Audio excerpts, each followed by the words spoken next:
Much of the country is dealing with some really dangerous weather tonight, from flooding to extremely high temperatures and humidity. Storms blamed for 10 deaths over the weekend touched off the flooding in the Midwest, and there were more storms today. Water poured over a dam near Wisconsin Dells, sweeping a number of homes away. The East, meanwhile, is caught in a spring heat wave with temperatures in the high 90s from Boston to Washington, D.C.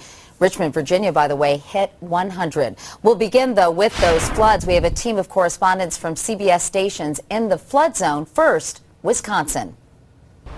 I'm Linda Eggert, and what you see behind me is Lake Delton, or what's left of it. It is virtually gone. About 80% of it is now gone, flooded down into the Wisconsin River.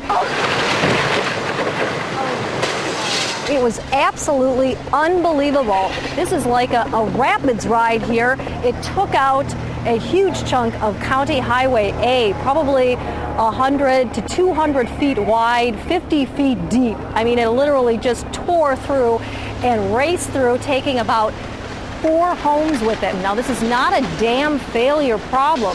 This is simply a low-lying area that became so inundated with water, it just flooded and forced its way through just a huge chunk of land and a county highway. The devastation here is just tremendous. People are calling it surreal. One lady said it was like a water slide times 1,000. Just unbelievable here. In Columbus, Indiana, I'm Jay Hermosinski. Here at the regional hospital, crews are working around the clock to pump more than 6 feet of water out of the hospital. The weekend storm dumped as much as 11 inches of rain on parts of Indiana. 2 people died in the floods. More than 97,000 homes across the state were without power. The governor has declared 29 counties as disaster areas. That's close to a third of the state. Columbus hasn't seen this type of flooding in over 95 years. While homeowners deal with flood-soaked homes in the western part of the state, 200 National Guardsmen, along with 150 Marines, work hard to sandbag levees in preparation for another round of storms this evening. I'm Sonia Mogi in Iowa City, where neighbors and volunteers have been working around the clock for days, trying to barricade their homes from the growing Iowa River. You can see it's already starting to creep up into some of these backyards, and it's only going to get worse.